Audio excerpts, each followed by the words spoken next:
एक जगह गोस्वामी जी कहते हैं, कलियुग केवल हरि गुण गावहीं नर पावहीं भव था। कलयुग में भगवान का नाम बहुत मंगलमय कार्य है भैया। थोड़ी एक आदत डालो, जो भी अपने जीवन में खुशियां चाहते ना, 5 आदतें डालो। कितनी आदत? जोर से बोलो ना। कौन कौन अपना ऑरा मजबूत करना चाहता? हाथ उठाओ। कौन कौन चाहता कि जो तुम्हारे पास आवे वो तुम्हारा हो जाए? मतलब जो तुम्हें देखे वो तुम्हारी बात माने, या जो तुम्हारे पास बैठे या अगल बगल से निकले उसको सकारात्मकता लगे, पॉजिटिविटी लगे। कौन कौन ऐसा चाहता? हाथ उठाओ। कौन कौन अपने अंदर सकारात्मकता चाहता कि सब पॉजिटिव रहे? हाथ उठाओ जरा। हाथ उठाओ, क्या बिगड़ना। हाथ नीचे करो, पीटने के काम आएंगे। सुनो, 5 बातें नोट कर लो, आपका ऑरा मजबूत हो जाएगा। क्या करना है? 5 काम। पूछो क्या? पहला, रोज कम से कम अकेले में 15 मिनट ध्यान करो। पहले कुछ दिन तो कुछ नहीं दिखेगा, रबड़ी दिखेगी, रसगुल्ला दिखेंगे, रबड़ी दिखेगी, पड़ोसन दिख सकती है, या पड़ोसी दुश्मन दिख सकता है, या इलू इलू वाली प्रेमिका, कुछ भी दिख सकता है। पर घबराना नहीं, मन को ठीक करना। पढ़ने वाले बच्चे ध्यान दो। 5 बातें, 15 मिनट ध्यान करने की आदत करो। कुछ नहीं, भगवान का ध्यान करो। एक कोई चित्र भगवान का ले लो, श्री सीताराम जी का ले लो, रघुनाथ जी का, ठाकुर जी का, कृष्ण का, या हनुमान जी का, जिनको तुम प्रेम करते हो वो सामने रखो। लंबी गहरी सांस लो, राम कहते हुए 5 बार श्वास को छोड़ो। लो लंबी सांस, रा, ऐसा 5 बार करो। रा, फिर से करो, चौथी बार करो। अब लंबी सांस थोड़ा भरना, पूरी। रा, अब छोड़ो। अब बंसी का ध्यान का सुर लगाओ। ये जो बंसी बज रही ना, इसी पे ध्यान लगाओ। कुछ मत सोचो, कुछ मत बोलो। धीरे धीरे आपकी ना आंखें बंद होने लगेंगी। अपने आप आपको मस्ती छाने लगेगी, मन में खुशी आने। इतनी शांति आपने कभी महसूस ही नहीं की होगी। कितना शोर था तुम्हारी जिंदगी में, कितनी हलचल थी तुम्हारी जिंदगी में।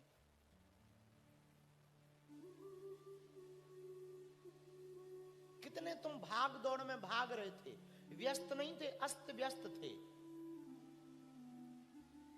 अब ठाकुर का ध्यान करो, गोविंद का, राम जी का, जो तुम्हें प्रिय हो ना उनको बुलाओ। आओ हमारे नैनों के सामने। अगर गोविंद को प्रेम करते, ठाकुर जी को, तो देखने की कोशिश करो अंदर ही अंदर। वो माधुरी छटा, वो श्याम सुंदर स्वरूप, वो मोर पंख पहने, वो पीतांबरी पहने, वो कजरारी अखियां, वो मुस्कुराता हुआ मुख, वो घुंघराली लटकें, वो भरा हुआ मुख, वो मुस्कुराता हुआ चेहरा, एकदम शंख की तरह गला, बाजू भरी हुई हैं, और वो एक कदम के वृक्ष के नीचे खड़े हैं और मुस्कुराते हुए बांसुरी बजा रहे हैं। पैर पर पैर रखे हैं, कमर लटकाए हैं, सिर को थोड़ा टेढ़ा किए। इसको कहते हैं त्रिभंगी मुद्रा। वो त्रिभंगी मुद्रा में, अथवा तुम राम जी को प्रेम करते तो उनका ध्यान करो। वो रामलला सरकार, हमारे तो ना वो काले कलूटे भगवान हैं, कितने प्यारे हैं। रामलला सरकार के दर्शन जब 22 जनवरी को प्राण प्रतिष्ठा हुई और पहला विग्रह जब टीवी पे दिखाया गया, सबकी आंखें बह गई। 500 साल तक हमारे पूर्वजों ने, हमारे संतों ने उनको यहां बैठा हुआ देखने के लिए अपने प्राणों को त्यागा, राम जी को बैठाने के लिए। रामलला सरकार, उनका वो भगवान वो तरकस लिए, तीर लिए, पीतांबर पहने, हनुमान जी को पूजते तो हनुमान जी। तो पहला उपाय ये है जो अभी आपने किया, ध्यान 15 मिनट। दूसरा उपाय, यदि तुम अपना ऑरा मजबूत करना चाहते ना, तो दूसरा उपाय है, वो भी बहुत सरल उपाय है। बहुत सात्विक भोजन करो, पर जब भोजन करो ना बहुत सजगता से करो। दाल चावल खा रहे ना, तो ध्यान दो कि ये दाल चावल ये लिया, ये खुशबू ली, अब ये हम चबा रहे, अब ये खा रहे, इसको कहते हैं सजगता, इसको कहते हैं अलर्टनेस, सावधान होना। तीसरा, यदि आप अपना ऑरा मजबूत करना चाहते ना, थोड़ा संगीत सुनो, कीर्तन भगवान का, अभंग सुनो। महाराष्ट्र में संतों ने अभंग गाए, उनके अभंग सुनो। चौथा उपाय, वस्त्र एकदम हल्के पहनो और ऐसे पहनो जो बहुत लाइट हो, और जब वस्त्र पहनो ना भगवान को अर्पण करके, पहले भगवान का ध्यान करो, भगवान को अर्पण करो, फिर पहनो। और पांचवा उपाय, रोज भले ही 10 मिनट सही भगवान के नाम का कीर्तन करो।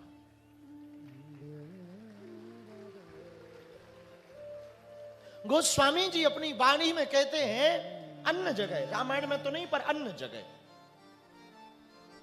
कलयुग केवल नाम आधार, सुमर सुमर नर उतरहि पार। कली काल में केवल भगवान का नाम आधार है। कलयुग में नाम के अलावा कोई और आधार नहीं है, केवल भगवान का नाम। हनुमान जी की एक आदत है, हनुमान कथा सुन रहे ना, हनुमान जी से एक आदत सीखो, वो सदैव भगवान का नाम लेते रहते, सीताराम सीताराम, जय श्री राम जय श्री राम, सीताराम सीताराम सीताराम। इस नाम जप के और राम काम के कारण राम जी ने स्वयं हनुमान जी की बढ़ाई की। रघुपति कीन्ही बहुत बढ़ाई, राम जी ने स्वयं हनुमान जी की बढ़ाई की। वरना भक्त भगवान की बढ़ाई करते हैं, पर रामचरितमानस में एक बात बहुत अद्भुत है, हनुमान चालीसा में एक अभूतपूर्व बात है। राम जी ने रामायण में और हनुमान चालीसा में गोस्वामी जी ने उस बात को सिद्ध करके कहा, राम जी ने खुद महिमा गाई। और भैया, जिसकी महिमा स्वयं राम जी गाए ना, जी किसी नेता की महिमा प्रधानमंत्री गाए ना, तो समझ जाना नेता ठीक ठाक है। किसी चेला की महिमा गुरु गाए ना, समझ जाना चेला ठीक ठाक है। उसी प्रकार किसी भक्त की महिमा कोई भगवान गाए ना, समझ जाना भक्त ठीक ठाक है। राम जी ने स्वयं महिमा गाई। किसकी गाई? बोलो ना, हनुमान। रघुपति कीन्ही बहुत बड़ाई, तुम मम प्रिय, तुम हमारे भरत के समान प्रिय हो, भाई की तरह। बहुत बड़ाई गाई हनुमान जी की। क्यों? क्योंकि हनुमान जी के पास में एक अद्भुत है, वो राम काज करते हैं, हम लोग काम काज करते हैं।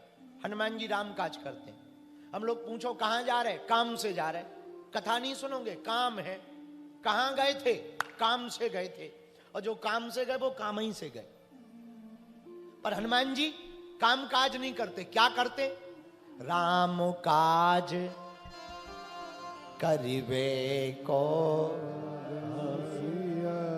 राम काज करते हनुमान जी, राम काज करते। और क्या हनुमान जी करते? प्रभु चरित्र सुनबे को रसिया। दूसरा काम हनुमान जी यही करते, भगवान की कथा सुनने का काम हनुमान जी करते। किसी ने कहा कथा सुनते क्यों हनुमान जी? बोले भैया, प्रेम यदि भगवान के प्रति बढ़ाना है ना, आप भगवान की भक्ति चाहते ना, खूब कथा सुनो, बार बार सुनो, पूछो क्यों? रसरी आबत जायते सिल पर परत निशान। जैसे बार बार रस्सी निकालने से पत्थर पर निशान पड़ जाते हैं ना कुआं की पाट पर, वैसे ही बार बार भगवान की कथा सुनने से भगवान की भक्ति दिल में बस जाती है। भगवान के प्रति प्रेम ना दिल में जागृत हो जाता। इसलिए हनुमान जी प्रभु चरित्र सुनबे को